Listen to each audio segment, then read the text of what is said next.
Hello प्यारे बच्चों, आप सब कैसे हैं।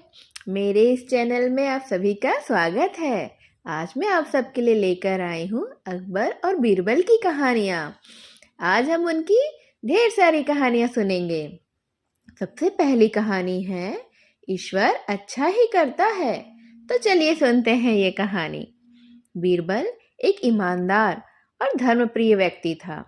वह प्रतिदिन ईश्वर की आराधना बिना नागा किए करता था।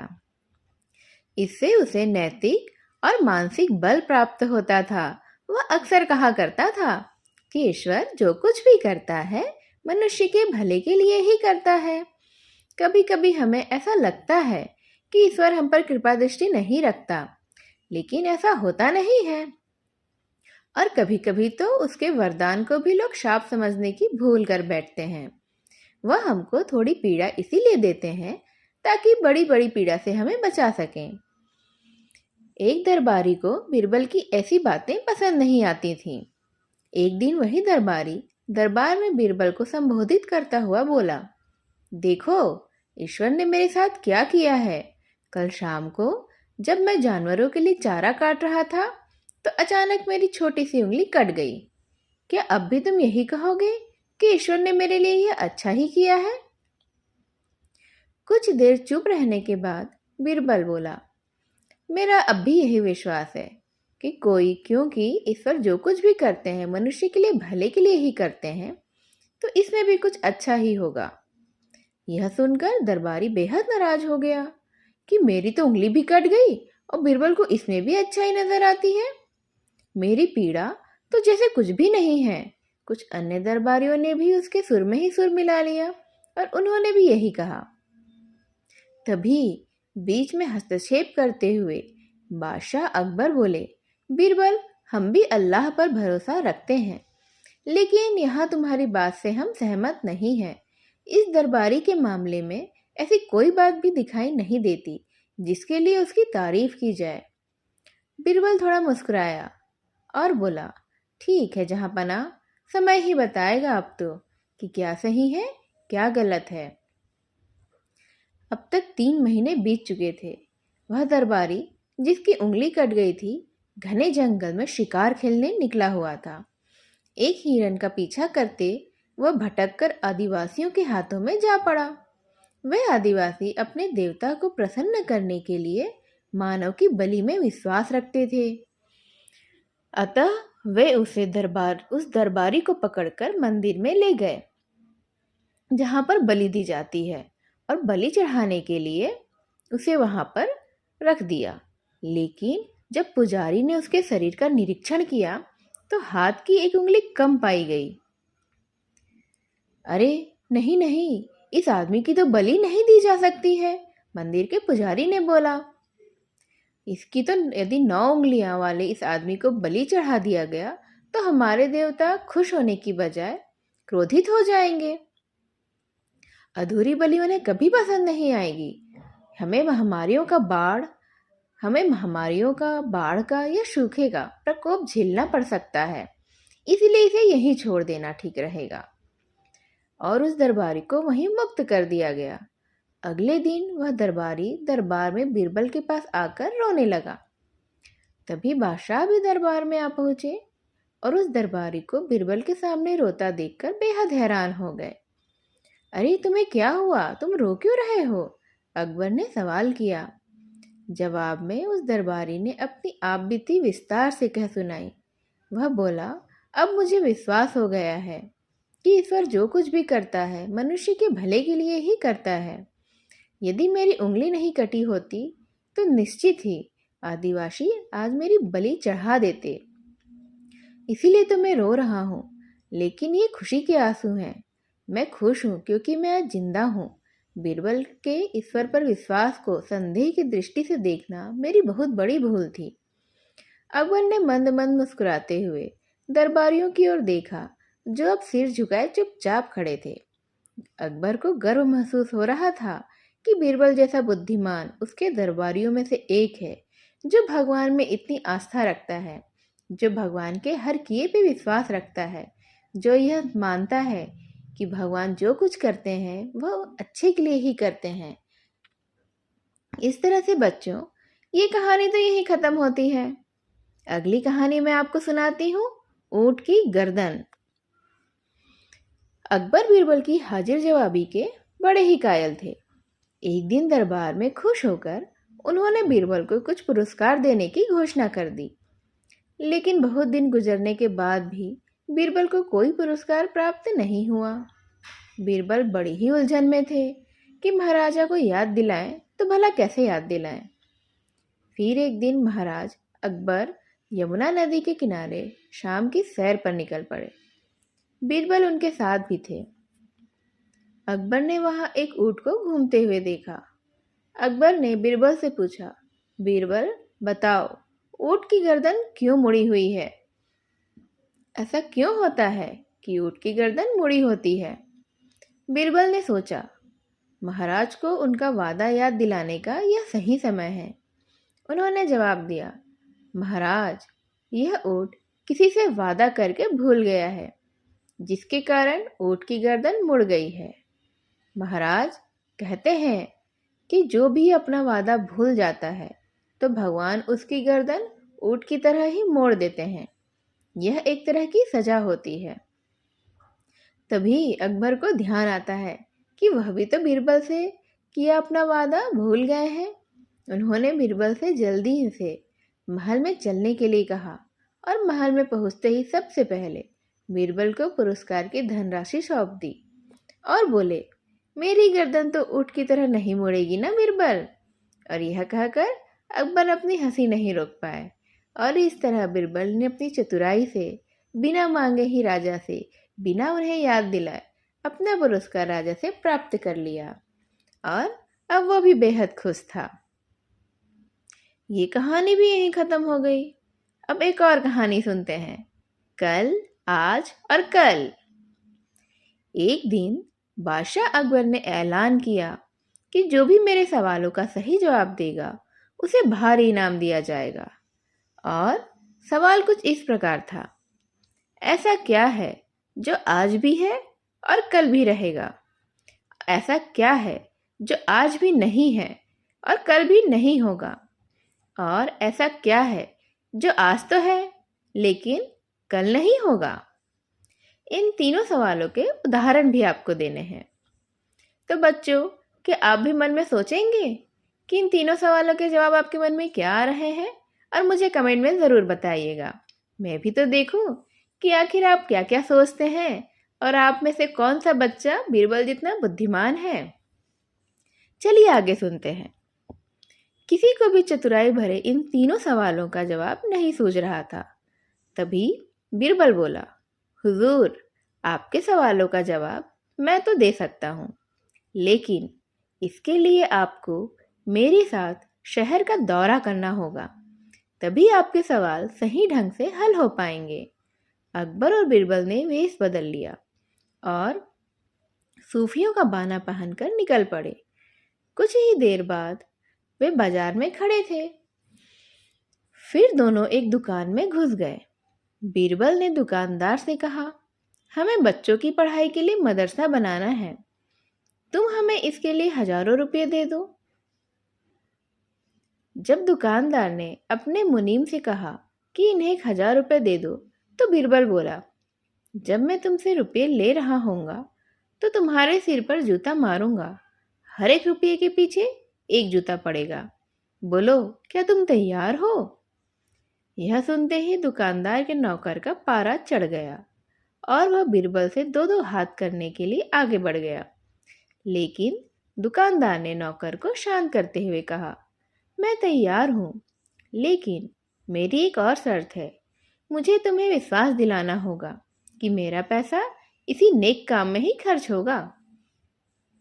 ऐसा कहते हुए दुकानदार ने सिर झुका दिया और बीरबल से बोला कि जूता मारना शुरू करो। तब बीरबल व अकबर बिना कुछ कहे सुने दुकान से बाहर निकल आए। दोनों चुपचाप चले जा रहे थे कि तभी बीरबल ने मौन तोड़ा। बंदा परवर, दुकान में जो कुछ हुआ उसका मतलब है कि दुकानदार के पास आज पैसा है और उस पैसे को नेक कामों में लगाने की उसकी नीयत भी है, जो उसे आने वाले कल में नामदेई। इसका एक मतलब यह भी है कि अपने नेक कामों से वह जन्नत में अपनी जगह पक्की कर लेगा। आप इसे यूं भी कह सकते हैं कि जो कुछ उसके पास आज है, कल भी उसके साथ होगा। यह आपके पहले सवाल का जवाब है। फिर वे चलते हुए एक भिखारी के पास पहुंचे। उन्होंने देखा कि एक आदमी उसे कुछ खाने को दे रहा है और वह खाने का सामान उस भिखारी की जरूरत से कहीं ज्यादा है। तब बीरबल उस भिखारी से बोलता है, हम भूखे हैं, कुछ हमें भी दे दो खाने को। यह सुनकर भिखारी बरस पड़ा। अरे भागो यहाँ से, जाने कहाँ से आ जाते हैं मांगने के लिए। तब बीरबल बादशाह से बोला, यह रहा हुजूर आपके दूसरे सवाल का जवाब। यह भिखारी ईश्वर को खुश करना नहीं जानता। इसका मतलब यह है कि जो कुछ इसके पास आज है वह कल नहीं होगा। फिर दोनों आगे बढ़ गए। उन्होंने देखा कि एक तपस्वी पेड़ के नीचे तपस्या कर रहा है। बीरबल ने पास जाकर उसके सामने कुछ पैसे रखे। तब वह तपस्वी बोला, इसे हटाओ यहाँ से, मेरे लिए यह बेईमानी से पाया गया पैसा है। ऐसा पैसा मुझे नहीं चाहिए। अब बीरबल बोला, हुजूर इसका मतलब यह हुआ कि अभी तो नहीं है, लेकिन बाद में हो सकता है। आज ये तपस्वी सभी सुखों को नकार रहा है, लेकिन कल यही सब सुख इसके पास होंगे। और हुजूर चौथी मिसाल तो आप खुद हैं।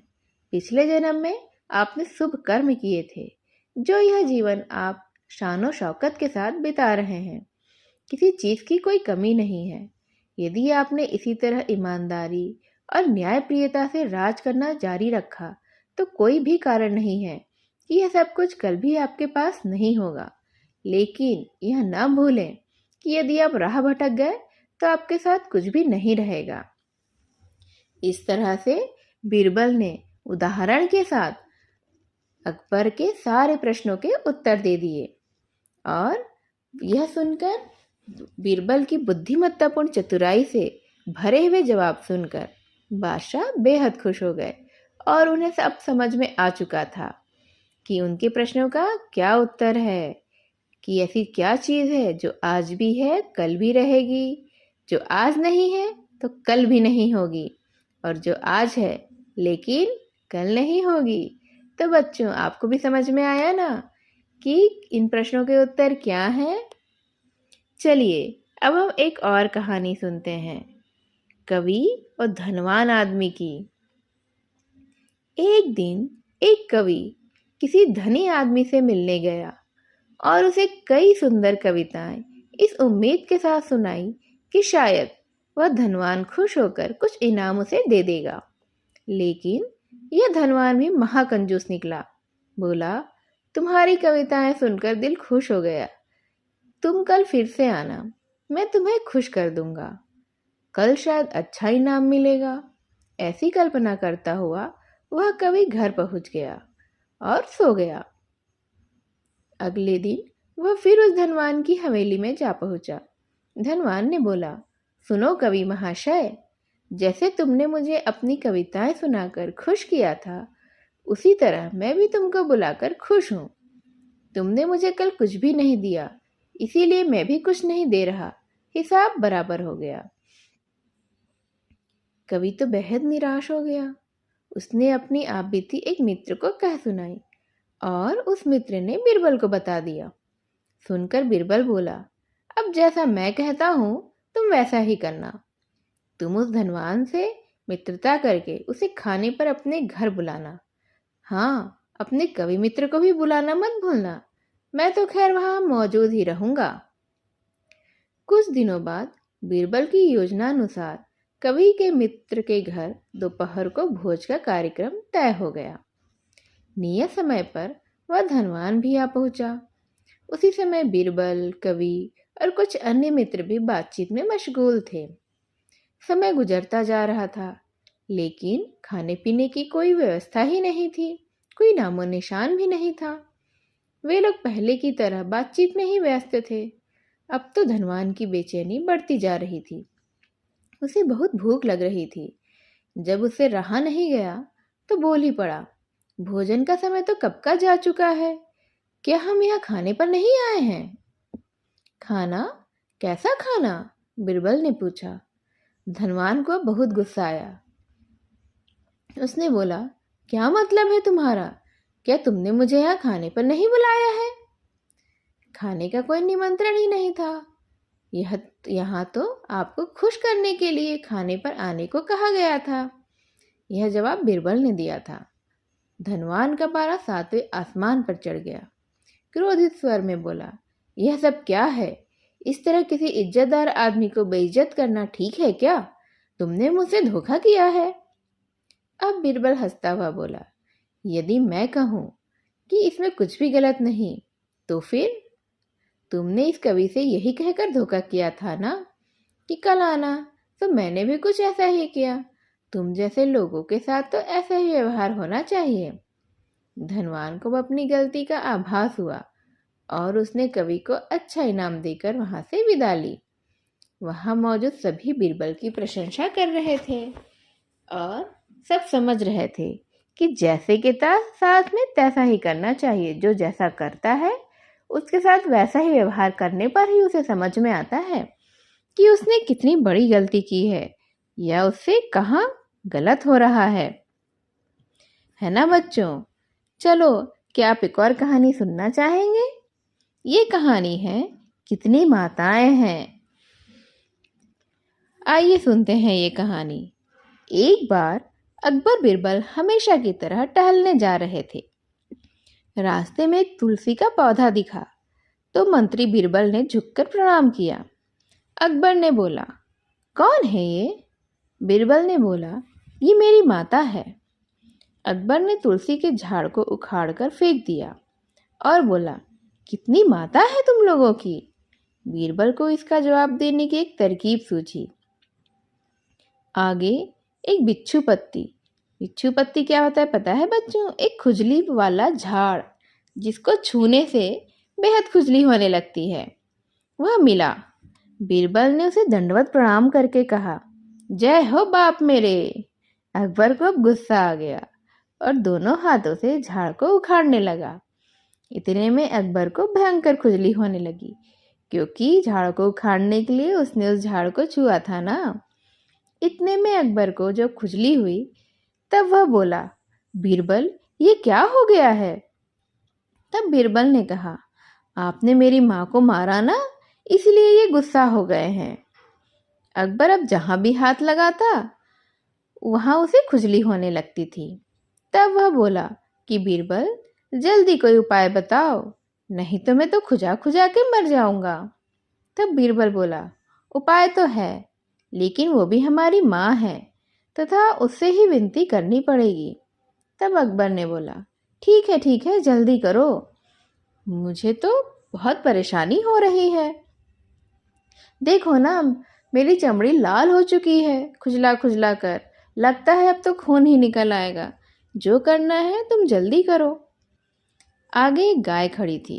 बीरबल ने कहा, गाय से विनती करो कि हे माता दवाई दो। गाय ने गोबर कर दिया और अकबर के शरीर पर उसका लेप करने से फौरन खुजली से राहत मिल सकती थी। तब बीरबल की यह बात सुनकर अकबर को तो पहले बहुत ही गुस्सा आया, लेकिन वह क्या करता, खुजली तो उसे बहुत ज्यादा हो रही थी और जब बढ़ती ही जा रही थी। तब उसने गाय के आगे झुककर उन्हें प्रणाम किया और कहा, गाय माता मेरी विनती सुन लो, मुझे दवाई दे दो। और क्या था, गाय ने कुछ देर में वहां पर ढेर सारी गोबर कर दी। अब गाय के गोबर को उठा के अकबर ने अपने शरीर में उसका लेप लगा लिया और उसे खुजली से थोड़ी राहत मिली।